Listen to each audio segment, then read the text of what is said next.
Capítulo 22. Más cerca de Dios.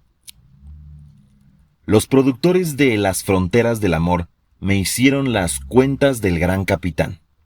2 o 3 años después recibiría algunas ganancias, descontando de ellas el anticipo que me habían hecho. No había lugar a una demanda. Todo había sido planeado. Mis abogados me aconsejaban un pleito que resultaría provechoso para mí. Me negué a ello. No iba yo a cambiar mi paz por unos $. Otros estudios me contrataban para producciones en inglés. Mi futuro no era negro en el terreno profesional. Una compañía de artistas unidos mexicanos para producir películas en Hollywood y en México nos daría mucho dinero. Ciertamente no ambicionaba yo poseer más, pero pensé que podría dedicar lo que en adelante ganase a obras benéficas y ser, como el buen católico rico, administrador de la riqueza que proviene de Dios. Trataría de ejercitarme en el desprendimiento y probaría mi espíritu de pobreza. Se concibió el plan de unirnos Dolores del Río, Lupe Vélez, Ramón Novarro y yo para producir películas. La Fox se encargaría de distribuirlas, pero Ramón intentaba ser productor independiente. Dolores del Río acababa de firmar un ventajoso contrato con la Warner Brothers y Lupe Vélez no veía las ventajas de tal asociación. Yo presentía el auge del cine mexicano y hablé con mi primo Agustín Fink para que, asociados, produjéramos películas en la Ciudad de México. Mi madre sufría continuos ataques, si ya no terribles, sí dolorosos para ella y para mí. Al caer sobre macetas, suelos y muebles se causaba heridas. Tenía que guardar cama constantemente. Si quería que mi madre viviese unos años más, debía trasladarla a un lugar tranquilo, lejos del bullicio que envolvía el hogar del artista cinematográfico. Todo ajetreo y toda contrariedad minaban su sistema nervioso. 24 horas después de que me hubo dicho esto el doctor Hager, mi casa de Santa Mónica estaba en venta y empezamos a disponer el equipaje para volver a México. Al ordenar papeles di con muchas pólizas de seguros. ¿En quién tenía yo puesta mi confianza? En Dios.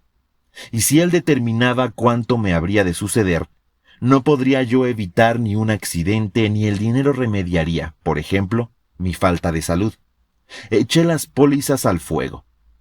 Nunca en los 6 años más que viví en el mundo, durante los cuales no escasearon peligros y aún accidentes, me ocurrió nada de lo que temía al comprar las pólizas. Y cuando mi madre murió, agradecí a Dios el no haber utilizado su santa vida para ganar dinero, como me lo prometía una póliza, en la más materialista de las actitudes humanas. Ya en la Ciudad de México empecé a buscar el sitio conveniente a la delicada salud de mi madre. Fui a Oaxaca en pos de un pequeño Edén que habíame aconsejado nuestro médico amigo. Y en ese viaje hice amistad con un pintor norteamericano de apellido Dickinson y con un escritor de la misma nacionalidad cuyo nombre no recuerdo. Les recomendé que visitasen la ciudad guanajuatense de San Miguel de Allende, a la que había ido para apadrinar la boda del gran torero Pepe Ortiz con Lupita Gallardo, ciudad que podría ser la tan deseada para vivir, según lo exigía el doctor Hager, entre gentes sencillas, en un ambiente de paz. Taxco, el viejo real de Minas, engalanado en el siglo XVIII por José de la Borda, había sido redescubierto para goce de paseantes. Pero San Miguel permanecía hurtado a los bullicios. Lejos estaba de imaginarme que con Dickinson y el escritor que le acompañaba, empezaría la vida de San Miguel como centro artístico y de turismo. Tras de muchos viajes y observaciones, me decidí por la bella y señorial ciudad guanajuatense, cordial y acogedora, a la que llegué, bien lo recuerdo, un Jueves Santo, cuando por averías de su planta de luz estaba a oscuras. La gente recorría las calles vela en mano para visitar los monumentos. Iban y venían por la ciudad hileras de lucecillas que hacían brillar los guijos del empedrado con un reflejo ámbar. Así, en penumbra, daba el efecto de gran escenario teatral. Ante mis ojos ávidos de belleza mexicana se animaba una página de la vida virreinal. Solo en los espectáculos de Reinhardt había visto procesiones con velas, y me extasié ante aquel cuadro del todo nuevo y que nunca he vuelto a contemplar en parte alguna. A la mañana siguiente, después de haber asistido a los santos oficios, me encaminé hacia un parque romántico que había perdido su viejo nombre de Guadiana y llamábase ahora Benito Juárez. Proseguí por una de las calles que lo limitaban, la del Conde de Baeza, y descubrí al fondo una casa en ruinas que llamó mi atención. El zaguán estaba entreabierto y en la fachada leíase el nombre Granja Colón. Entré y no hallé a nadie. Pasé un patio de naranjos y llegué a un jardín rústico de extraordinaria hermosura. Deslizábase un arroyo bajo un puente antañón. La huerta extendíase por una ladera verde. Ascendí por ella hasta una plazoleta sombreada por nogales, desde la cual descubrí la silueta italiana, verdinegra, de unos cipreses que lucían su esbeltez sobre el fondo rosa de las torres parroquiales. Servía de espejo a los nogales un estanque bordeado por lirios blancos. Sentí el impulso de adquirir aquel sitio y pagar, sin regateos, lo que por él me pidieran. Di voces para que alguien acudiera y poco después apareció junto a la vieja barda el rostro de un indígena. Cuando se acercó le pedí informes de la granja y de sus dueños. ¿La venderían? Puede ser que sí, me dijo el hombre, porque nunca la usan. Viven en la ciudad de Querétaro. Espere usted. Corrió hacia el lugar de donde había salido y volvió con un papel en el que tenía escritos el nombre y la dirección de los propietarios. Si compro este lugar, le dije, te daré trabajo. ¿Qué sabes hacer? Un poco de todo, respondió. Ahora estoy cortando los cipreses para venderlos. Pero estos árboles tienen más de 100 años, son bellísimos. Pues sí, replicó, pero yo rento la granja en 10 pesos mensuales, y al último ciprés le saqué como 20 o más de madera. Toma, le dije, dándole un billete de 20 pesos, para que no sigas derribando estos árboles. Estoy casi seguro de comprar la granja. Sí, señor, muchas gracias. Me fui a Querétaro. La dueña de la granja Colón estaba dispuesta a venderme la propiedad en 2,000 pesos. Me pareció no oír bien la cifra, pero era exacta. Aquella tarde volví a México dueño de la granja Colón, que habría de ser el más precioso regalo para mi madre. De ahí en adelante la llamé Granja Santa Mónica, porque yo, como San Agustín, debía mi conversión a mi madre, que era como otra Santa Mónica, bajo cuyo patrocinio esperaba yo que viviera feliz en aquel lugar sus últimos años. El 25 de enero de 1936, el reverendo padre franciscano Fray Luis Chávez Garibay colocó la primera piedra de mi nuevo hogar. En aquel día se conmemoraba la conversión de San Pablo, cuyas palabras hice mías. Cristo Jesús vino a este mundo a salvar a los pecadores, de los cuales yo soy el primero. Mas por ello he conseguido misericordia, porque ha querido en mí, como mayor pecador, mostrar en Cristo Jesús todas sus paciencias. Mucho le pedía a Dios que en aquel principio de mi vida de retiro me permitiera llevar al cabo mis buenos propósitos. Asistieron al acto de colocación de la primera piedra mis amigos Gilberto Isaís, Fernando Colín, José Segura, el ingeniero constructor Jesús Sánchez Fuentes y mi primo Arturo Larios.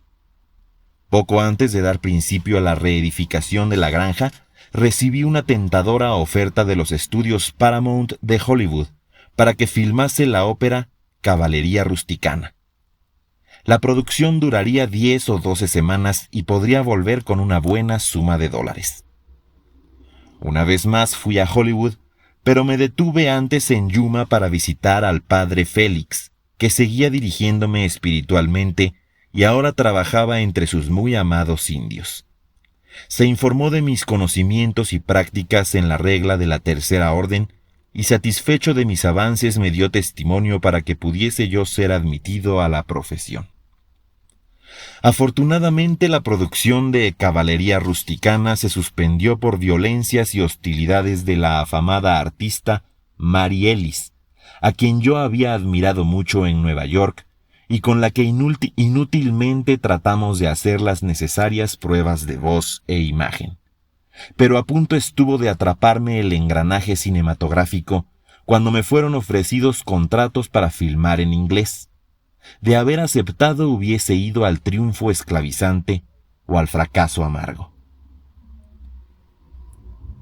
Con qué alegría llegué a Santa Bárbara el 19 de octubre, fecha en la que cumplía mi año de noviciado en la Tercera Orden. Me presenté ante el padre Agustín con el testimonio del padre Félix, y en el mismo sitio en el que había recibido el hábito, hice mi profesión. Mi padre San Francisco me había llevado a California, no para que actuase frente a las cámaras, sino para que profesara en su Tercera Orden. Volví a México en compañía de Doris Hager y del pianista Isaís, quien decidió quedarse a trabajar conmigo en San Miguel y dedicarse a la composición de varias obras que tenía en proyecto.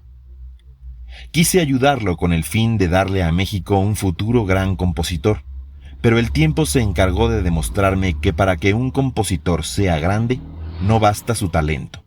Es necesario un carácter capaz de dominar las debilidades juveniles y de la perseverancia en la virtud.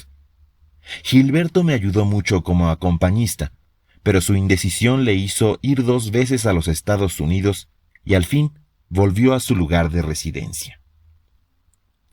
El 13 de septiembre de 1936, por la tarde, llegó mi madre a su nueva casa, la Granja Santa Mónica. Yo había dispuesto en ella cuanto creí necesario para que su sorpresa fuese grata: muebles, imágenes antiguas, alfombras, flores. Cuando la llevé a mirar la piscina, su recámara, la sala con su retablo antiguo en el que presidía la Virgen de Guadalupe, de su boca salían alabanzas a Dios y a la Virgen por habernos dado aquel hermoso refugio, aquel nuevo hogar de ambiente religioso. ¿Pero es esta nuestra casa?, me preguntaba, como si dudase de mis palabras. Esta misma pregunta me hacía yo mismo, anonadado ante la generosidad del Señor. Nada representaban costo y esfuerzo. Nuestra casa era bella y a lo bello no se le mira el precio. Nos brindaba paz y alegría, y ni esta ni aquella hubiéramos podido comprarlas con dinero. Mi madre y yo supimos corresponder a la bondad de Dios, pues en aquella casa tratamos de vivir con devoción del uno para el otro y hacia Dios Todopoderoso, que quiso probarnos en la salud de ella, que continuó quebrantada. Pero nunca nos desesperamos y en medio de nuestra vía dolorosa fuimos felices.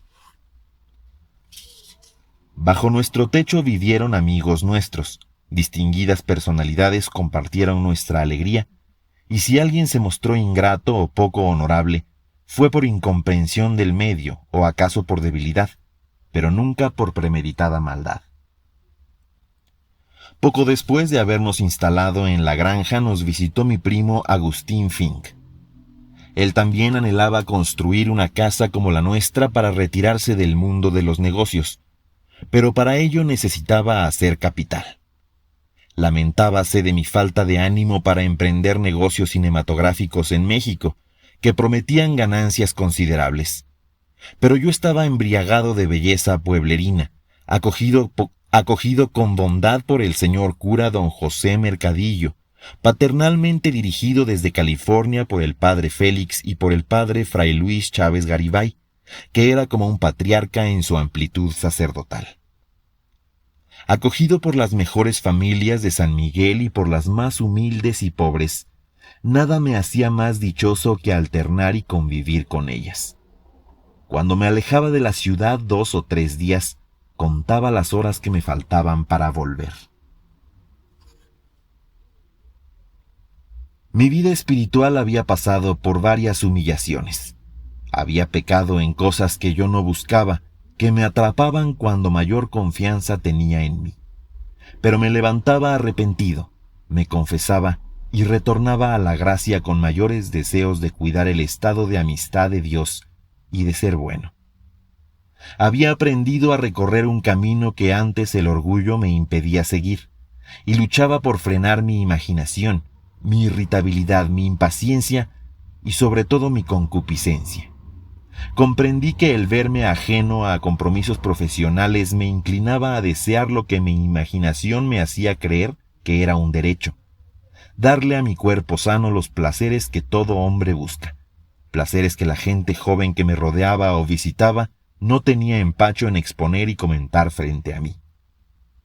Como habituados a saberme mundano, nadie se cuidaba de aparecer virtuoso a mi lado, sino todo lo contrario. A nadie podía reconvenir porque me juzgase pecador, porque lo era y lo soy. Muchos consideraban mis prácticas religiosas como pasajera excentricidad. Ya verán, murmuraban, cómo cae Mojica en lo más hondo cuando menos lo piense. No alcanzaban a explicarse cómo un hombre rico que durante muchos años había vivido en un ambiente de absoluta despreocupación moral podía vivir ordenadamente. En muchas partes, pero especialmente en las tabernas, centros de reunión de los buenos vividores, se aseguraba que mi religiosidad era una máscara para ocultar mi pésima conducta.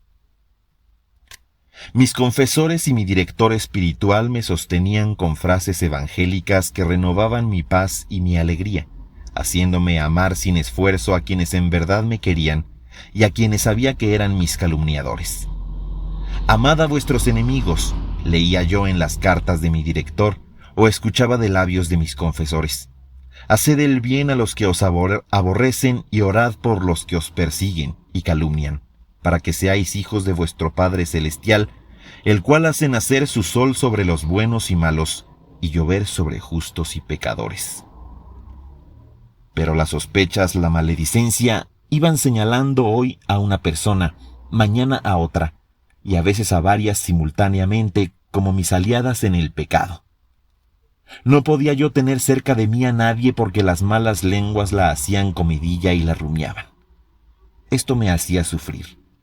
Dios me había dado la facilidad de perdonar y amar a mis semejantes, y así, puestos los ojos en el Señor, ejercitándome en la humildad y en la lucha contra mis pasiones, pude gozar lo que acertadamente ha sido llamado el infierno grande de un pueblo chico.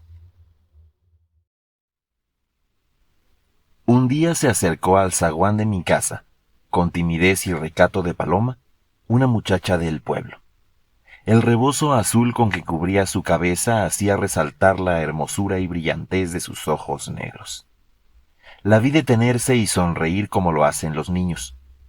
Interrumpí lo que estaba yo haciendo para fijarme en ella, pero advertí que rehuía mis ojos para poner los suyos en las enredaderas que adornaban el arco de la puerta. Su belleza morena me impresionó. Ha de ser una curiosa de tantas como hay en San Miguel, pensé, y continué mis quehaceres. Pasaron 15 o 20 minutos y observé que aquella como estatua de piedra permanecía en su sitio. «¿Deseas hablar conmigo?», le pregunté. «Sí, señor, pero hasta que usted se desocupe. Tengo que pedirle un favor muy grande». «Dime lo que deseas». «Soy una muchacha pobre y desde niña he sentido una fuerte vocación religiosa. Ya tengo reunidos de limosna casi todos los fondos para la dote que se necesita para ingresar en un convento. Solo unos cuantos pesos me faltan para completar la cantidad precisa y para los gastos extraordinarios, y me dije, de seguro me ayudará el señor don Pepe. Ese es el favor que deseo. Puede usted tomar informes de mí con la Madre Superiora y darle el dinero a ella». Me dio enseguida la dirección del convento y me dijo que en él vivían ocultas 24 religiosas, sufriendo pobrezas y zozobras. 3 jóvenes seremos novicias en este año, agregó. 2 entraron ayer en el convento y yo, que tanto deseo hacerlo, aún ando de puerta en puerta pidiendo de limosna los últimos centavos. Esto lo decía mirando el espacio y con la más dulce y virginal de las sonrisas. Yo la miraba como si fuese ella una imagen sagrada, mudo de admiración y de respeto. La vi bajar los ojos y mirar el suelo con natural modestia. Después, con voz temblorosa, tornó a decirme: ¿verdad que no me he equivocado al ocurrir a usted? ¿Verdad que me dará el dinero que me hace falta? Sí, te lo daré, claro está. Por primera vez me vio a la cara y suspiró hondamente. Gracias, hermano, Dios se lo pague, me dijo llena de alegría, y envolviéndose aún más el rostro en su rebozo azul, echó a andar hacia la esquina, diciéndome adiós. Aquella misma tarde fui al convento, pasé al locutorio y tras una reja hablé con la Madre Superiora, quien me refirió que la muchacha del rebozo azul y el rostro de Madonna tenía 22 años y desde hacía 9 llevaba al convento semana a semana pequeñas cantidades en monedas de cobre para reunir la suma de la dote que le permitiera ingresar en el monasterio. Así había llegado a juntar muy cerca de 500 pesos. Lo que aún le faltaba era muy poco. Por la mañana había ido radiante de alegría a decirle que yo le daría el dinero que tanto necesitaba para realizar su deseo. No sabe usted, señor, me dijo la madre, el bien que ha hecho y el que se ha hecho usted mismo. Una religiosa de la aprobada constancia de esa joven tiene que ser un alma santa que ha de alcanzar del Señor muchos favores. Entregué a la superiora el dinero ofrecido y me despedí conmovido hasta el llanto por haber visto el ambiente de extrema pobreza en el que iba a encerrarse para siempre aquella muchacha. Muy cerca de un siglo llevaba oculta, temerosa de ser exclaustrada, aquella comunidad que no cesaba de pedir a Dios misericordia y perdón para los gobernantes enemigos de la religión y de la Iglesia. Al día siguiente aquella muchacha extraordinaria ingresó al convento, a aquel remanso de paz y vida de pobreza suma, y tomó el nombre de Sor María de la Luz. Un día, alguien llevó a mi granja Santa Mónica, como obsequio a mi madre, un precioso cojín de seda verde claro, en cuyo centro había bordado un gran ramo de flores de prolija labor y gusto exquisito. Los cordones que orlaban el cojín y las motas que de él pendían eran también de seda, amarillos, justamente los colores predominantes en la alcoba de mi madre. En una tarjeta venía escrito finalmente el mensaje. Era de Sor María de la Luz. Ofrecía aquella obra realizada por ella en las horas que había tenido libres en un año. El valor del regalo era muy superior al que yo le había hecho de unos cuantos pesos que no me hacían falta. Mi agradecimiento fue mayor cuando leí en la tarjeta: diariamente ruego al Señor y a la Santísima Virgen porque usted llegue a vivir en la paz y felicidad que a mí me han dado. Esto lo pediré todos los días de mi vida y después en el cielo. ¿Cómo recompensa a Dios al 1000 por uno? Nunca podría yo corresponder con cosas materiales lo que por mí hacía aquella humilde y santa novicia. No volví a ver a Sor María de la Luz sino hasta el día de su profesión, que tuvo lugar en perfecta clausura. Cuando se levantó el negro velo que ocultaba la reja del coro y apareció la procesión de religiosas, vela en mano, cantando y en compañía de las novicias que iban a profesar, casi no pude reconocer a Sor María de la Luz, ataviada con blanco traje de novia, velada su cabeza y coronada de azares. Aquella belleza morena de fresca sonrisa de niña, de ojos brillantes como encendidos por una flama espiritual, era una blanca y pálida flor, de ojos que sólo miraban hacia abajo y cuyos labios apenas se entreabrían para cantar el salmo. Su aspecto vaporoso, tenue como una nube, daba la impresión de algo etéreo. Cuando la reconocí no aparté de ella mis ojos. Tenía la distinción y el señorío de una gran dama. Cuando despojada de los atavíos nupciales volvió a cruzar frente a la reja en hábito de profesa, coronada de flores enlazadas en corona de plata, con amplia capa de antiguo brocado azul, llevando en una mano un niño Jesús revestido con brocados de oro, y en la otra una palma, Sor María de la Luz era como un cuadro religioso del siglo XVIII que se hubiese animado. Unos momentos se detuvo Sor María, bajos los ojos y con dulcísima sonrisa en sus labios marchitos.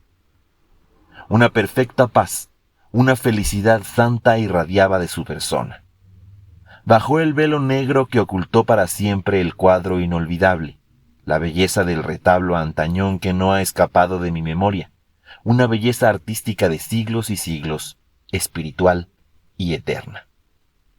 Sin que nadie pensara que aquel día sería el último de la vida de mi madre, pusiéronle de respaldo el cojín verde y oro que había bordado Sor María de la Luz. Ese cojín fue suave y acogedora almohada, dulce regazo en los últimos momentos para el ser que más amé en la vida. La última vez que vi a Sor María de la Luz fue la víspera de mi partida al Perú para entrar en religión. Sí, hermano, me dijo, vaya tranquilo. Dios y la Virgen han concedido el favor que tanto pedí para usted.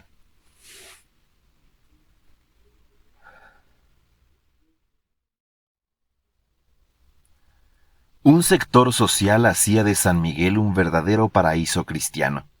Mis hermanos, los terciarios franciscanos. Con ellos oía misa diariamente y su ejemplo me hacía cumplir mejor y con más alegría la regla que había profesado. Cuando claudicaba levantábame animoso tras de confesarme y recibir a Cristo en la comunión. Las procesiones de la Orden Tercera en los claustros de San Francisco me hacían evocar la época de oro de la exvilla de San Miguel, que día a día ganaba lugar preferente en mi estimación estética y humana. Mi vocación por la pintura había hallado el lugar perfecto. A mi encuentro salían los más impresionantes motivos para cuadros de vida mexicana, en plazas y callejuelas, en grupos campesinos, en costumbres autóctonas. Ahí en San Miguel podría realizar uno de mis constantes anhelos, pintar. Todo lo que había soñado, paz en mi corazón, paz en mi hogar, ambiente artístico, lo tenía ahí. Era mi propósito no dejar nunca esa ciudad, pero la dejé, durante 4 meses, para conocer mejor nuestra América y lo que en ella dejó España, esa España fecunda y creadora, todavía incomprendida cuando no calumniada por sus propios rebisnietos que, cual otros Judas, entregaron nuestros países a los atrapadores del oro mundial, que en siglo y medio han sustraído de ella mucho más de lo que España se llevó en su tan cacareada dominación. Chas de Cruz, joven judío ruso que en Buenos Aires había ganado fama con programas radiales en los que con amenidad bordábanse fantasías sobre la vida de artistas de cine, y que me había conocido en Barcelona durante el tumulto que se formó en la Plaza Cataluña, al pasar yo por ella cuando celebrábase la fiesta de las costureras el día de Santa Lucía, vino a San Miguel a ofrecerme contrato, por instrucciones de otro magnate israelita, don Jaime Yankelevich, propietario de la radio Belgrano de la capital argentina. Me negué, como lo había hecho antes, a ir a la Argentina, pero Chas de Cruz insistió. Un día después del almuerzo, dijo señalando a mi madre: la señora es la primera en comprender que no debes suicidarte artísticamente. ¿Verdad, señora? Yo, respondió mi madre, nunca he querido ser estorbo en la vida de mi hijo. Si él decide ir a Buenos Aires, seré la primera en alabar su gusto. Mi madre había sido tocada en su sagrado deber, el sacrificio. Mi ausencia duraría 2 meses y a mi madre no le faltarían atenciones. El dinero que trajese de Argentina serviría para realizar obras en beneficio de San Miguel. Lo que no había ganado con la Paramount, lo obtendría yo en Buenos Aires. Hablé por teléfono con Yankelevich y acepté su contrato. Me comuniqué con Agustín Fink y a su vez con José Sabré Marroquín, magnífico pianista y compositor, que me acompañaría profesionalmente. Fink iría como mi secretario. En Nueva York, antes de embarcarnos, Jorge Negrete me visitó en mi hotel y allí conoció a Fink. Jorge trabajaba en programas de la NBC. Estrechó la mano de mi primo, que habría de darle, poco tiempo después, la oportunidad de convertirse en el astro más famoso del cine mexicano. Otra artista compositora, Margo, que entonces triunfaba en Broadway en un drama de ambiente austriaco, fue hasta el barco a despedirme. Acompañábanla Jorge Negrete, José Crespo y Gilberto Isaís. Cuando el barco zarpó, Margo arrojó al mar un gran ramo de rosas. En Río de Janeiro me esperaban los empresarios Yankelevich, Lococo y los artistas Mercedes Simone y Raúl Rullien, antiguo compañero en la Fox, quien organizó para recibirme en Río una imponente manifestación de admiradores míos. Con mi presentación se inauguró en Buenos Aires, con llenos imponentes, el Teatro Ópera. Mis actuaciones en Radio Belgrano tuvieron gran éxito, al igual que la gira que realicé por Rosario, Córdoba y otras ciudades importantes. Mi vida artística no interfería con mi vida religiosa. En Buenos Aires iba diariamente a recibir la Sagrada Comunión a la iglesia de la Recoleta, próxima al Hotel Alvear, donde me alojaba, y me era grato llevar bajo los trajes de chinaco que usaba en mis actuaciones el escapulario y el cordón franciscanos. En Buenos Aires conocí e hice buena amistad con el abogado mexicano Alfonso Espriu, quien, según me dijo, se ganaba la vida haciendo divorcios rápidos. Tuve la satisfacción de encauzarlo en una vida de moral cristiana y de ser más tarde, en San Miguel, su padrino de boda. Mi antiguo empresario en la gira del Caribe, Ramiro de la Presa, estaba en Buenos Aires y me propuso que al concluir mis compromisos en la Argentina, aceptase una nueva gira con él como empresario por Chile, Perú y Ecuador. Yo quería servir a Ramiro, darle la oportunidad de que ganase dinero conmigo, y acepté su proposición, aunque con ello prolongara mi ausencia de México 2 meses más. Había recibido cartas alentadoras de mi madre, en las que me decía que estaba bien de salud. Hice el viaje a Chile en compañía de Berta Singerman, gran declamadora con la que me ligaba una buena amistad desde Hollywood, pero a la que no pude ya estimar como antes, enterado de que había arrojado al suelo con el mayor desprecio una imagen de Cristo que mi ayudante había olvidado en un camerino del Teatro Ópera de Buenos Aires. En Santiago de Chile se repitió el éxito de Argentina, con la variante de que se hizo gran publicidad en torno de mi afiliación a la Tercera Orden, por lo que fui invitado a cantar en el templo del antiguo convento de San Francisco, donde hubo un verdadero tumulto por verme y escucharme. Los buenos padres me colmaron de atenciones. La capital del Perú, española, indígena y mestiza, hermosa y cordial, dejó huella imborrable en mi espíritu. Un pintor y crítico peruano, Felipe Cosío del Pomar, que acompañado de un diplomático argentino, señor Levillier, había visitado mi casa de San Miguel, me habló con entusiasmo de la belleza de Cusco, en donde él había trabajado en la restauración de vitrales y escrito un libro sobre pintura colonial. Pero entonces no pude visitar esa ciudad porque el servicio de aviones era deficiente y la transportación por vía terrestre tomaba una semana. El alcalde de Cusco, enterado de mis deseos de conocer su ciudad, hizo viaje a Lima para invitarme. Años más tarde haría con él viajes a la selva y me haría confidencias de carácter espiritual. Pero si me privé de conocer Cusco, fui en cambio a Huancayo, en compañía del licenciado Espriu y de mi buen amigo Óscar Alcázar. Este y el diputado Peñalosa me brindaron medios de transportación para llegar a las selvas de Chanchamayo. El Perú me cautivó con sus admirables contrastes: costas áridas, serranías feraces, montañas nevadas y selvas vírgenes que se pierden en la hoya del Amazonas. Pero aún no conocía lo que para mí llegó a ser su mayor atractivo: sus grandes santos, Santa Rosa de Lima, San Francisco Solano, el beato Martín de Porres, Santo Toribio de Mogrovejo, el beato Fray Juan Macías y los venerables y popularísimos Padre Guatemala y la Beatita de Humay. Un día en el santuario de Santa Rosa de Lima, que un hermano dominico me mostraba, dolíame con él de que la santa no tuviese un templo mayor. Estábamos en ello cuando vi a un grupo de damas. Son, me dijo el hermano, del Comité Pro Basílica de Santa Rosa. Me aproximé a ellas y les ofrecí dar un concierto a beneficio del nuevo templo, ignorando que había la costumbre de que todo artista notable que visitara Lima ofreciera un concierto pro basílica. Data de entonces mi excelente amistad con las damas del comité, y en especial con su presidenta, la admirable Anita Fernandini.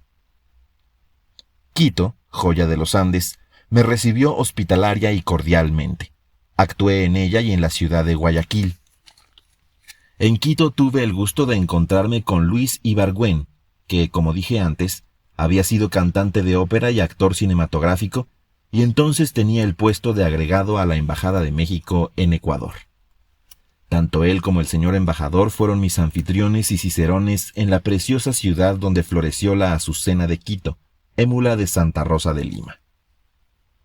Después de actuar en Panamá, me despedí de mi administrador Ramiro de la Presa, quien se volvió a Buenos Aires y después pasó al Perú, donde una locomotora le quitó la vida. Descanse en el Señor el amigo que con sus buenos consejos me ayudó a trabajar con suave paz interior. Volví a México y a mi casa de San Miguel. Durante mi ausencia la salud de mi madre no sufrió alteraciones graves. En la parte más alta de la granja construí un estudio que con el tiempo sería mi lugar favorito de trabajo y descanso. Me proponía dedicarme a pintar, asociarme en trabajos de pintura y de arte con Felipe Cosío del Pomar, quien se había establecido en San Miguel y habitaba una pequeña casa que yo había reedificado en terrenos de mi huerta. Mucho bueno y bello podía hacerse en San Miguel. Desde luego restaurar antiguas residencias para que la ciudad recuperase su carácter monumental y artístico. Pero, ¿cómo hacerlo? Desde que colaboré a la reconstrucción y ornato de la casa que adquirió Cosío del Pomar sobre el Camino Real de Querétaro, a la entrada de San Miguel, discurrí fundar la Sociedad de Amigos de San Miguel de Allende. El entusiasmo, la iniciativa y el esfuerzo de todos salvarían aquella joya de marcado sello colonial. Con los hermanos Zavala, los Rocha, los García, el pintor Dickinson y un grupo de entusiastas damas, promoví la fundación de dicha sociedad, para la cual Cosío del Pomar y yo obtuvimos del gobernador de Guanajuato, licenciado Luis I. Rodríguez, el Teatro Ángela Peralta de San Miguel, el cual deberíamos explotar como cine para dedicar sus productos a obras de servicio social, salubridad y embellecimiento de la población. El mismo gobernador cedió a la sociedad el exconvento de las Concepcionistas para que en él se fundara una escuela de bellas artes. Yo sufragaría los gastos que demandara la construcción del teatro y Cosío los de adaptación del edificio conventual para escuela. 2 años después de establecida la sociedad, San Miguel tenía otro aspecto y vida artística y cultural. Conferencias, funciones teatrales, exposiciones de arte, programas de radio, caravanas artísticas, como llamábamos a los grupos de intelectuales, periodistas y demás personas distinguidas que nos visitaban. Entre mis proyectos figuraba el de mejorarme en la pintura, ambición que aún no muere en mí. Dickinson y Cosío del Pomar se asociaron para traer de los Estados Unidos alumnos para los cursos de verano de la Escuela de Bellas Artes. El primero se encargaría de conseguir esos alumnos y Cosío reuniría el cuerpo docente, integrándolo con los mejores pintores de México. Cuando apareció el primer folleto de propaganda de la escuela, figuraban en él los nombres de algunas lumbreras artísticas de ideas comunistas, y en esa lista aparecía mi nombre y mi retrato, como conferenciante en un curso de historia local y arte colonial. La escuela tuvo un primer grupo numeroso de alumnos norteamericanos, pero nadie sabía entonces que 3 de ellos, un varón y 2 mujeres, eran agentes secretos del gobierno de los Estados Unidos. Ya empezaba la vecina república su acción para contener las actividades comunistas que pudieran dañarla. Casualmente vine a descubrir la extrema vigilancia internacional del tío Sam. Alguien me dijo que el doctor Aureliano Urrutia, residente de San Antonio, Texas, podía curar a mi madre, cuya obesidad, se me aseguró, era causa de los espasmos circulatorios que padecía. Urrutia acababa de reducir a la mitad el peso de la famosa actriz doña Virginia Fábregas. Como San Antonio estaba a pocas horas de San Miguel, decidí llevar allá a mi madre. Ella, mi tía Carlota y yo abordamos el tren, y al llegar a San Antonio 3 agentes invadieron el compartimento que ocupábamos y en forma ruda y misteriosa nos transportaron en 2 automóviles a una oficina gubernamental. A pesar de mis protestas nos pusieron en estancias diferentes. A través de los cristales de mi encierro pude ver que hacían declarar a mi madre y después a mi tía. Cuando me llevaron ante el investigador, indignado arrojé sobre su mesa mi pasaporte. Lo tomó, lo vio y escribió algo, y mirándome a través de sus gruesos lentes, empezó a interrogarme. ¿A qué viene usted a San Antonio? A consultar al doctor Urrutia sobre una enfermedad de mi madre. ¿Es usted comunista? No, señor, soy católico. Si lo es usted, ¿por qué figura en este folleto? Me mostró el folleto de propaganda de la Escuela de Bellas Artes. ¿Es usted pariente del general Múgica? No. ¿Lo conoce usted? Incidentalmente. ¿Por qué cambia usted su nombre de Múgica en Mojica? ¿Es el que llevaron mis antepasados? Pues sepa usted, me dijo sentencioso el investigador, que ese comunista mexicano, Múgica, y su familia han estado haciendo propaganda en esta ciudad entre los habitantes de habla española, y tenemos órdenes de impedir más actividades de agitadores mexicanos. ¿Y qué tenemos nosotros que ver con eso? Tal vez no tengan nada o tal vez tengan mucho que ver. Yo no lo sé, pero le advierto que ustedes serán vigilados, y si no es verdad lo que han declarado, se les expulsará del país o serán encarcelados. Pueden irse. Una rabia jamás sentida me invadió el corazón. A mis labios acudieron frases que me hubieran dejado satisfecho, pero que de no haberlas reprimido me hubiesen perjudicado.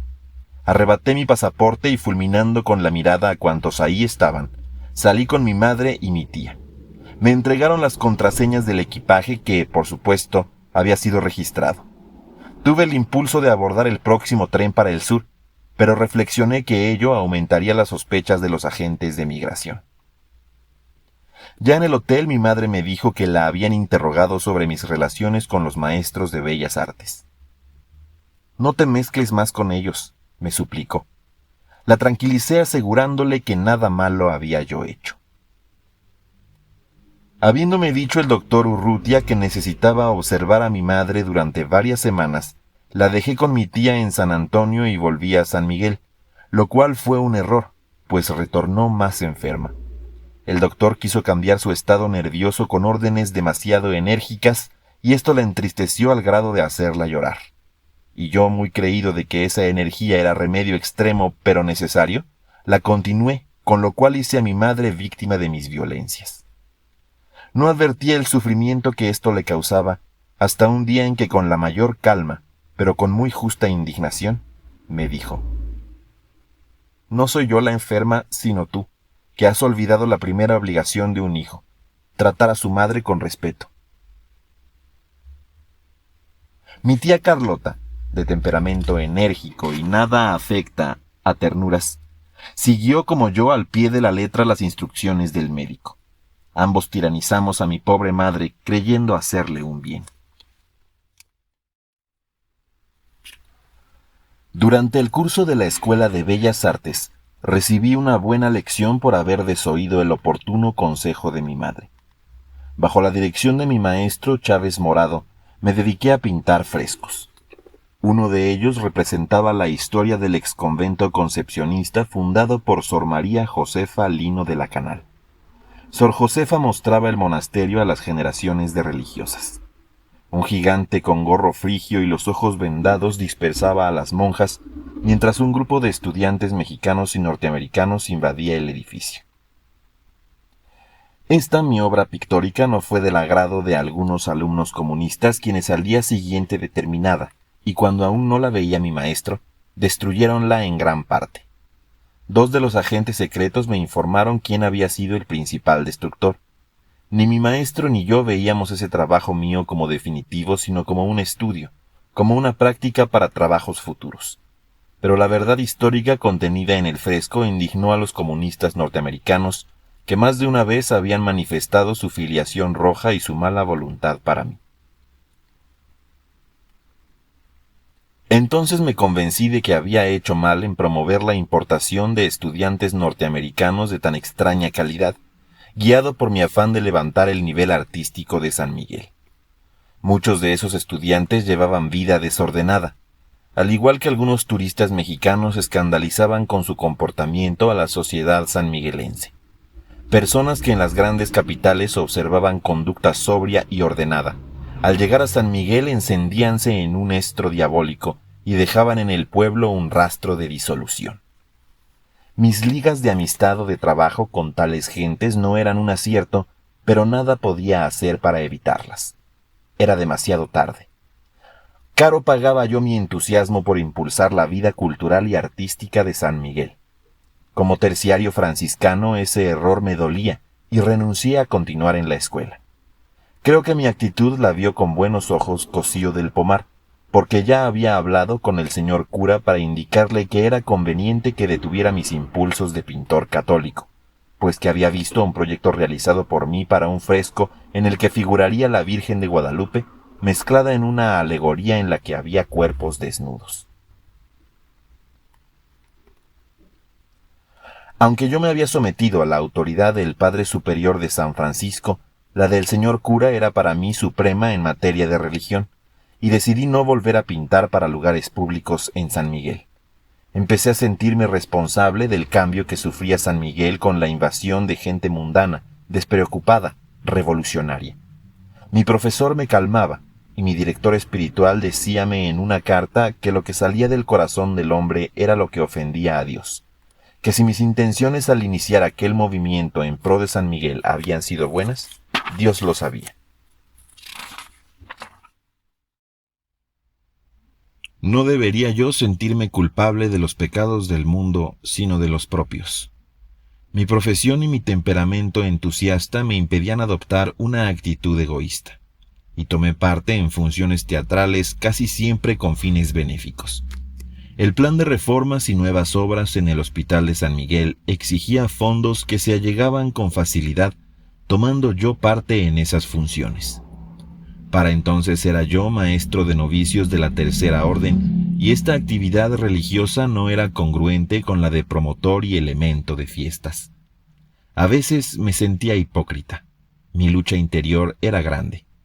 Me era imposible no saludar, no alternar en sociedad con personas a las que todo el mundo señalaba como desordenadas. Una de ellas era la exartista y escritora norteamericana Gladys Armstrong, la que no obstante estar casada con el actor de cine Robert Armstrong, hacía ostentación de su vida pagana. La había llevado a San Miguel mi primo Fink, recomendándome que le buscase una casa en la que pudiera dedicarse a escribir. Gladys tenía doble personalidad, era luz y sombra. Cuando no tomaba bebidas alcohólicas era encantadora. Caritativa por naturaleza, desprendíase aún de lo indispensable para socorrer a los pobres. Aunque no era católica, admiraba y amaba a San Francisco de Asís. Muchas veces me dijo que lo quería imitar, pero bajo la influencia del alcohol, Gladys escandalizaba en las calles, reñía con los hombres, empleaba un lenguaje indigno de personas decentes. Tenía una amiga que no le iba a la saga en costumbres, se llamaba Jean. Un día Gladys me llamó con urgencia. Jean estaba gravísima. Fui a verla y me acerqué a su lecho. Un ataque de ictericia la tenía entre la vida y la muerte. ¿Jean es católica?, le pregunté a Gladys. No tiene religión, me respondió. ¿Puede hablar? Hace algunas señas comprensibles. Jean, le dije al oído, soy mojica. Con esfuerzo entreabrió los ojos y movió la mano derecha que tomé entre las mías. Tú sabes, Jean, que soy católico. Quiero que respondas a lo que te voy a preguntar. Sentí en mis manos la presión de la suya y continué. ¿Verdad que si Dios te devolviera la salud serías buena? Otra vez apretó mi mano y movió la cabeza afirmativamente. ¿Deseas ser bautizada? De su garganta salió un débil sí. Corrí a la parroquia en busca del señor cura. Lo hallé revestido para celebrar un matrimonio y le expuse la gravedad del caso. Bautícela usted mismo con agua natural, me dijo, en el nombre del Padre y del Hijo y del Espíritu Santo. Yo iré más tarde. Volví a la casa de Gladys. Ya estaban ahí 2 hermanos terciarios junto al lecho de Jean. La incorporamos un poco y al derramar el agua en su cabeza, repetí la fórmula sagrada del bautismo. En los ojos opalinos de la pobre Jean aparecieron lágrimas de gozo, de paz, de agradecimiento. Horas después murió. Gladys no había visto morir a nadie y yo nunca había bautizado a un prójimo para salvar su alma. Ambos sacamos gran fruto de aquel momento doloroso y alegre a la vez de la vida de aquella pobre mujer, madre de un hijo de 15 años que tenía en California. En mi camioneta llevamos al cementerio el cuerpo de Jean. Poco después, frente a su tumba, estaría la de mi madre. Gladys, profundamente impresionada, se alejó de San Miguel. Su casa, la llamada del Inquisidor, me la vendió en menos de lo que le había costado. Años más tarde supe que había servido como enfermera en la Guerra Mundial y en Corea, y que aún deseaba imitar a San Francisco. Dios omnipotente la bendiga y la salve, como a Jean. Yo había ofrecido al señor cura llevarlo en mi camioneta a las rancherías y pueblos en los que tuviese que celebrar la Santa Misa los domingos. Esto se hizo grata costumbre y me dio la oportunidad de conocer los aledaños de San Miguel y a sus pobladores, mestizos unos, otomíes puros otros, particularmente los que habitaban las llanuras próximas al río. Fue en esta región de otomíes, en la ranchería denominada La Cruz del Palmar, en donde ocurrió lo que enseguida refiero. Cuando llegamos en mi camioneta, el señor cura, sus hermanas Lupe y María y yo, nos recibieron con detonaciones de cohetería y repique de campanas. Pero los hombres que se acercaron a saludarnos tenían en el rostro la manifestación de la tristeza. El que fungía como sacristán del templo, díjole al señor cura: «Creo que vamos a tener que retrasar la misa porque hay que hacer un bautizo de urgencia. Este muchacho», dijo señalando a un mocetón bronceado, «se encontró anoche en el campo una criatura. La creíamos muerta, pero todavía respira». «Vamos inmediatamente a verla», exclamó Lupe, que atendía una maternidad en San Miguel. Yo también bajé de la camioneta y me acerqué al mozo del hallazgo. «¿En dónde encontraste a la criatura?», le pregunté. «¿Es niña o niño?». «Es niña», me respondió. «Anoche, después de encerrar a mis bueyes, al llegar a mi casa, recordé que había dejado mi frazada entre unos espinos y me volví a buscarla. Cuando regresaba a mi casa oí como el balar de un borreguito recién nacido que estuviera perdido en el magueyal. Me acerqué a los magueyes y vi tirada, desnudita, entre las espinas de las pencas resecas, a la pobrecita niña. La envolví en mi frazada y se la llevé a mi hermana que está criando y que vive allí, junto a esos árboles». Todos habíamos oído la historia y mientras el señor cura y el sacristán disponían lo necesario para el bautizo, los demás interrogábamos a los campesinos. «¿De quién suponen ustedes que sea la niña?». «Yo aseguro que la madre no es de aquí», dijo un hombre maduro. «Las nuestras son incapaces de tirar a una niña si tienen la desgracia de ser madres sin estar casadas. No tienen entrañas para hacer eso. Ellas aceptan su carga y nunca se ha visto ni se ha sabido que tiren así a su hijo, y menos aún que pretendan ahorcarlo». «¿Pero trataron de estrangular a la niña?», pregunté. «Sí, señor, tiene la marca de las uñas en el cuello». Lupe se acercaba con la pequeña en brazos y nos adelantamos a mirarla. Era una niña robusta. Su rostro amoratado impedía saber si era blanca o morena. Sus pañales eran hilachos que habían aportado las campesinas. Ya estaba fajada para evitar que muriese. Tenía cerrados sus ojuelos, sombreados por larguísimas pestañas. Sentí dolor y rabia cuando vi en el cuello de la inocente criatura la huella de las manos que pretendieron ahogarla. Yo traía conmigo una fina bufanda de la India. Me la quité y en ella fue envuelta la víctima, que tras un hondo suspiro se durmió en los brazos que la acunaban amorosamente. «Procedamos a bautizarla», dijo el señor cura. «Usted, don Pepe, será el padrino y mi hermana Lupe la madrina, si así lo desean. ¿Qué nombre le impondremos?» Sugerí que por haber nacido en sábado se la pusiese bajo el patrocinio de la Santísima Virgen, y por haber probado el dolor desde el primer momento de su vida, la mejor advocación sería la de los dolores de la Madre de Dios y Madre nuestra. Llamaríase, por haber nacido en la jurisdicción de aquella ranchería, Lolita del Palmar. Así fue llamada en el bautismo, y como Lolita del Palmar entró en el seno de la iglesia. Momentos después el señor cura celebraba la misa, y hallándome yo hundido en meditación muy cerca de la puerta de la sacristía, un ranchero, tocándome el hombro, me dijo en voz baja: «Ya los ajusticiaron». «¿A quiénes?», pregunté. «A los padres de la niña». Salí del templo y el ranchero me explicó: «Los encontraron. Es una pareja que ayer llegó a Palmar y pidió posada en aquella casa blanca de junto a la loma. La dueña les dio albergue bajo un tejabán. Se acostaron temprano y se conoce que la mujer le llegó la hora del parto y salió al campo y dejó a la criatura, dándola por muerta. Hoy el hombre le pidió a la señora de la casa un burro para que su mujer continuara el camino porque no podía andar. Como ahora es día de fiesta, toda la gente madrugó y supo lo de la niña, y cuando ustedes llegaron y dijeron lo de bautizarla, corrió la voz y la pareja se huyó por la loma para salir del pueblo. Pero como ella no podía caminar, algunos hombres de aquí los persiguieron, los alcanzaron y apedrearon, dejándolos tendidos en mitad del camino». La tragedia me oprimió el corazón. «¿Esto acostumbran hacer ustedes con los delincuentes?», interrogué a mi informante. «Sí, señor, aquí no hay cárcel ni autoridades y solo así se mantiene el orden. Esto se hace desde el tiempo de mis abuelos, aunque de tarde en tarde. Yo solo he visto apedrear a hombres 2 veces». Me retiré pensativo y llamé al mayordomo para interrogarlo.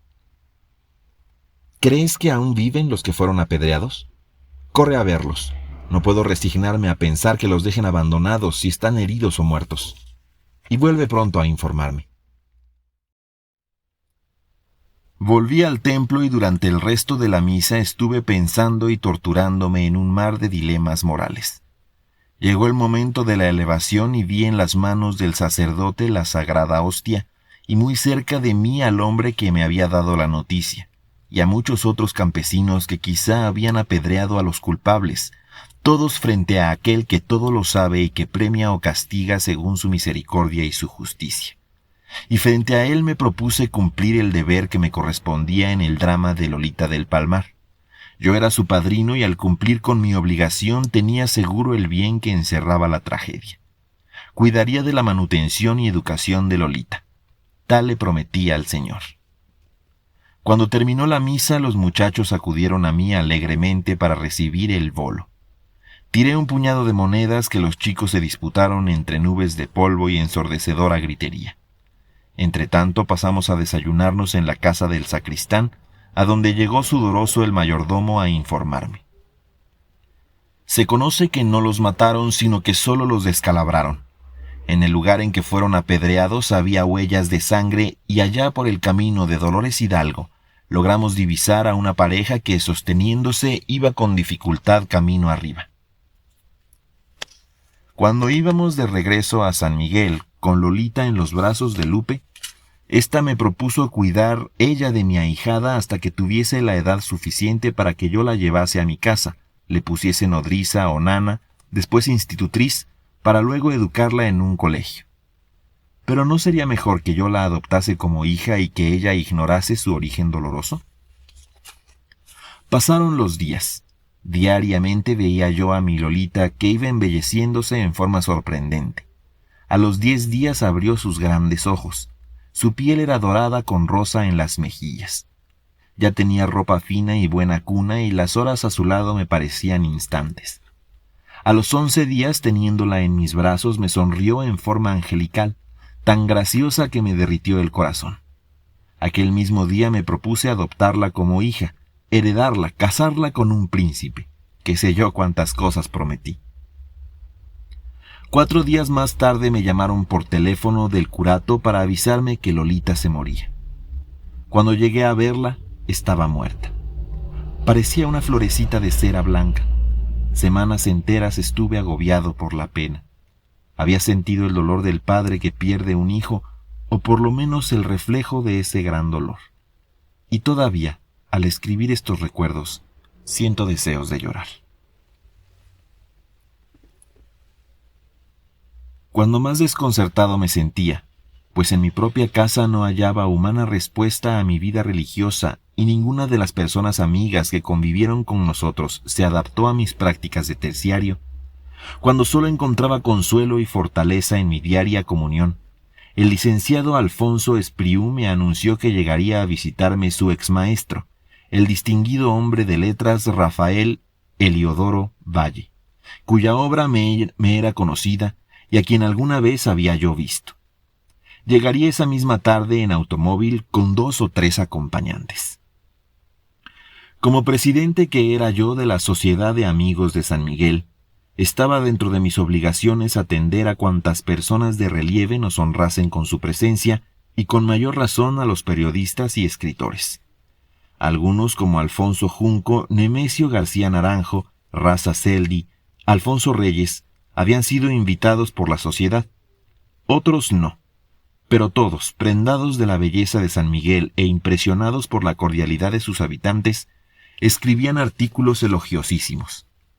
Así pues, el anuncio de la visita de Valle me llenó de satisfacción.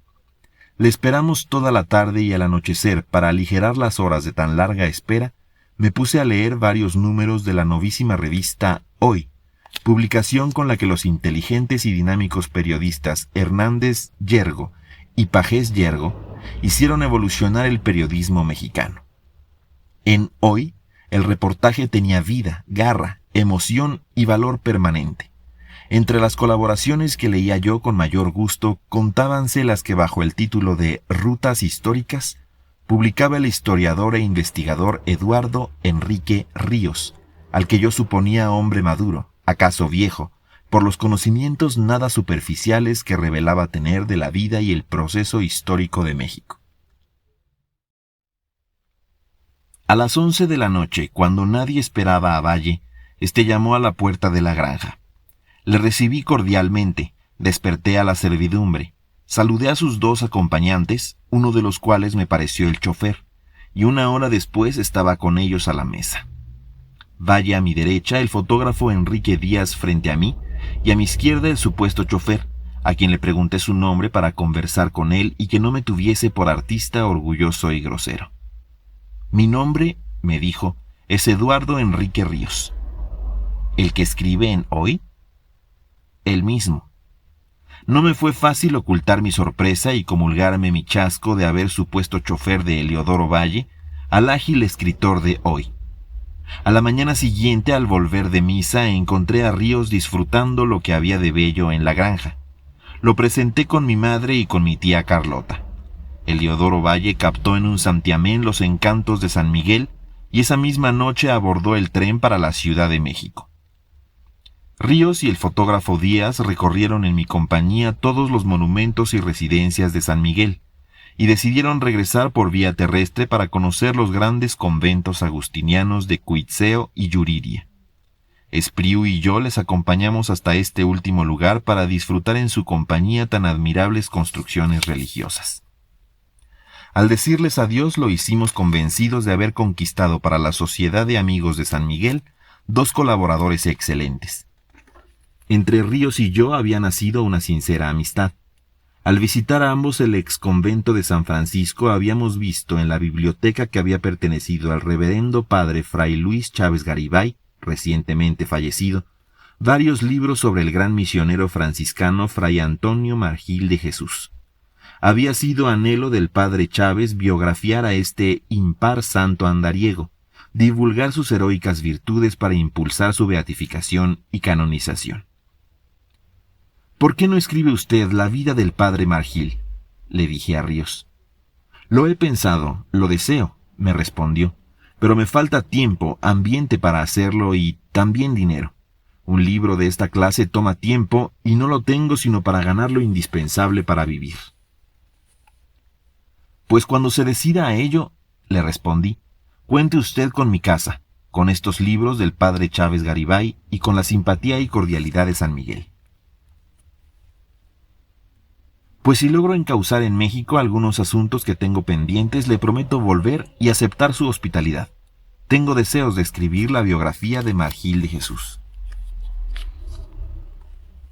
Cuando apareció en Hoy el primer artículo de Ríos sobre San Miguel de Allende, en el que poco o nada hablaba de mí, pero muy bien de la ciudad y sus atractivos, le escribí para agradecérselo y participarle que en breve iría a México y que me daría gusto que almorzásemos juntos. Por aquellos días vinieron a San Miguel para vivir con nosotros mis amadas tías Simonita y Elvira. Había edificado para ellas en un rincón de la granja, entre nogales y pinos, una graciosa casita azul y blanca.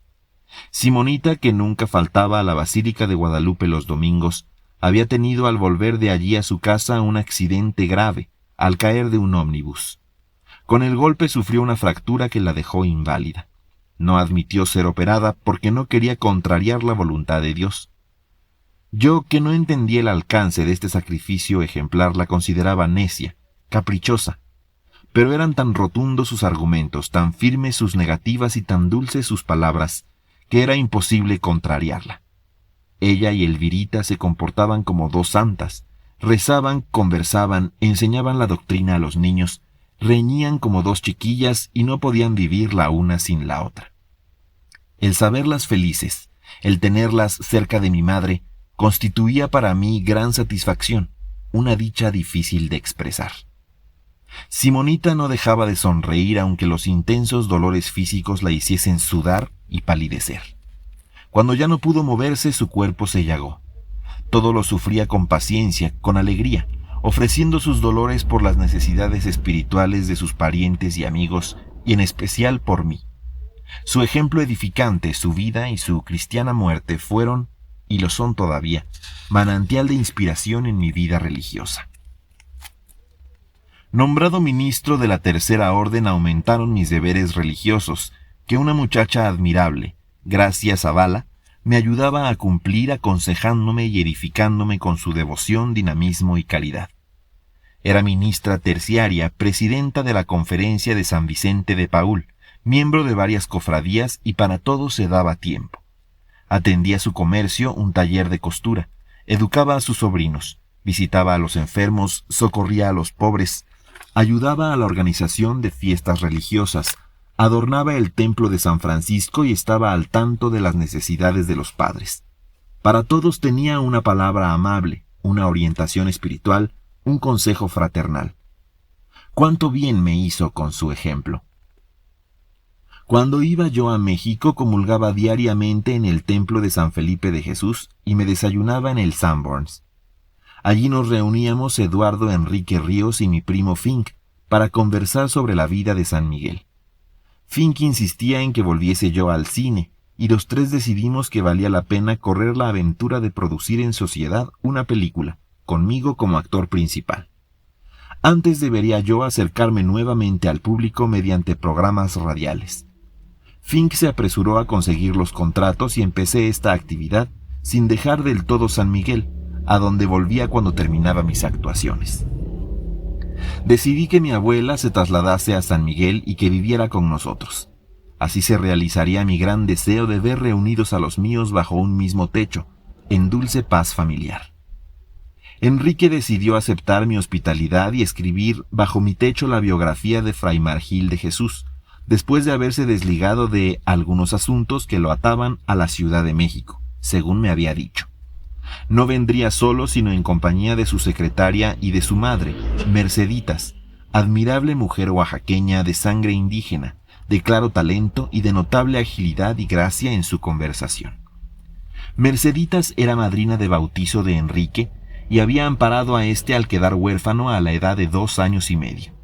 Lo había sostenido con grandes sacrificios en los mejores colegios, y Enrique había contribuido a su educación acolitando en la catedral de su ciudad, Oaxaca. Ejemplar mujer Merceditas, que a semejanza de mi madre, no había vivido sino para su hijo y no tenía otro cariño más grande que él. Mi madre y mis tías congeniarían, como en efecto sucedió, con Merceditas. Interiormente sentía gran satisfacción y alegría por haber encontrado el tesoro de que habla la Sagrada Escritura. Quien encuentra un amigo, encuentra un tesoro. Pero frenaba mi gozo desencantado como estaba de la lealtad y sinceridad humanas.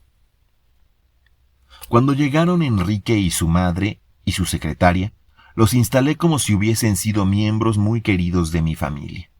Enrique compartía conmigo las horas que le dejaban libres sus tareas de biógrafo, ayudábame en obras sociales, era mi compañero y confidente, y lo que fue excepcional amistad se convirtió en verdadera fraternidad.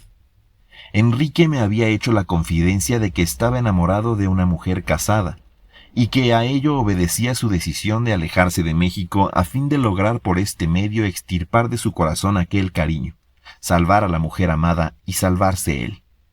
Me manifestó sus deseos de comulgar diariamente como yo lo hacía y por la frecuencia de los sacramentos dominar aquel indebido amor.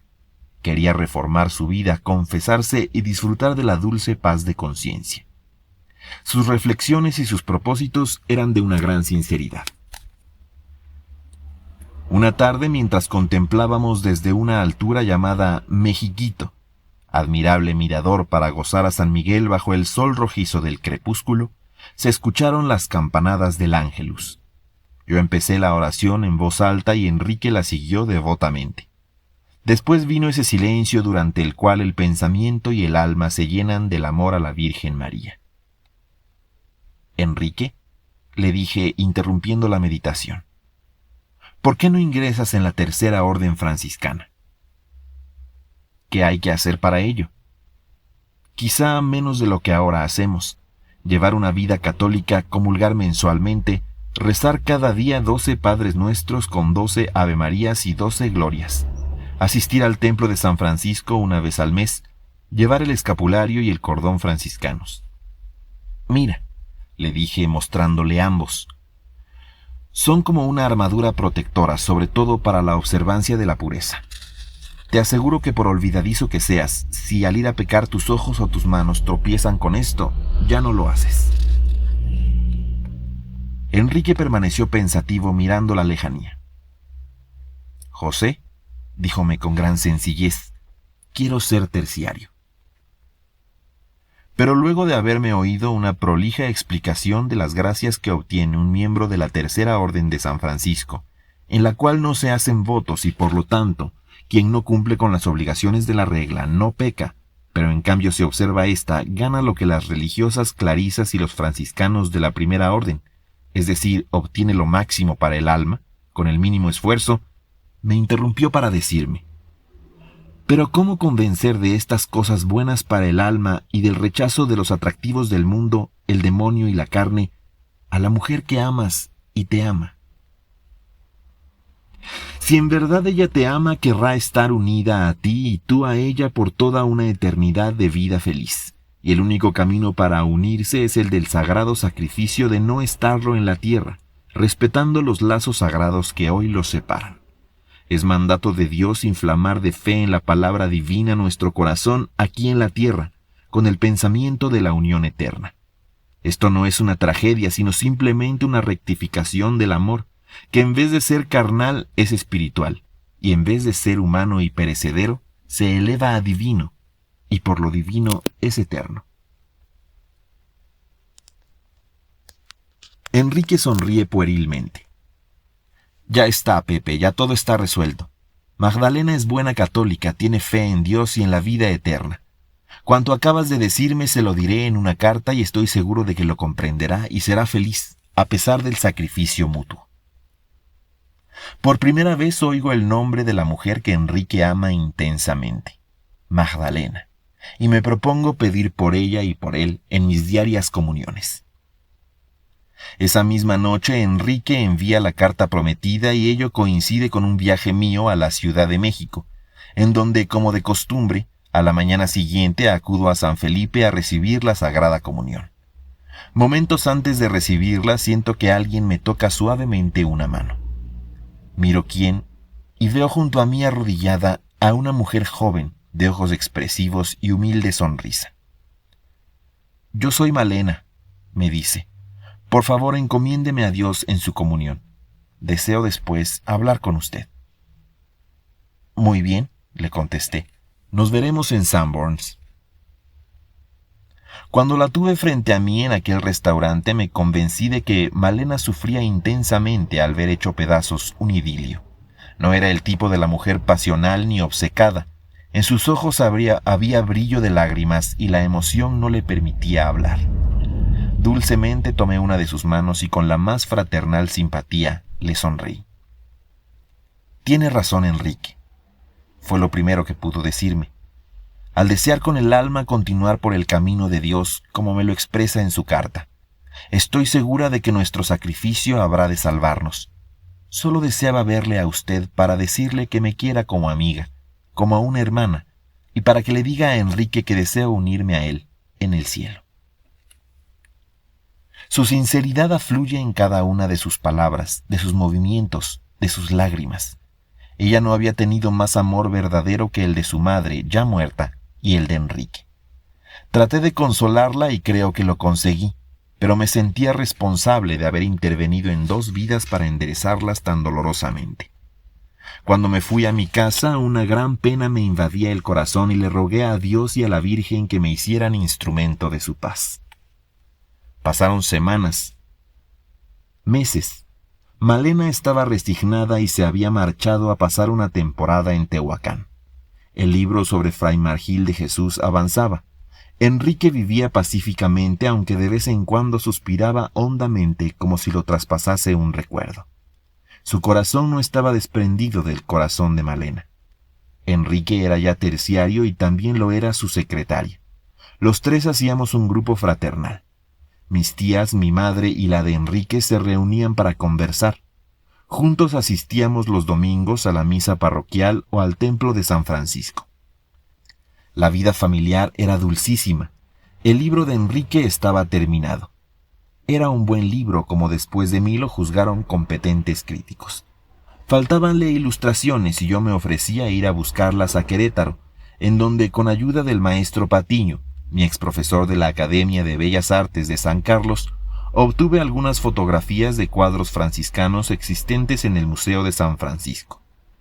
Ya en Querétaro aproveché la ocasión para conocer el entonces abandonado convento de Nuestra Señora del Pueblito, próximo a dicha ciudad, en donde sentí renovarse mis anhelos de vivir los últimos años de mi vida en un monasterio, en vez de continuar en la voluble carrera del cine, en la que apuntaba ya el límite de mis actuaciones como galán. Pese a mis aspiraciones, continué por el camino opuesto.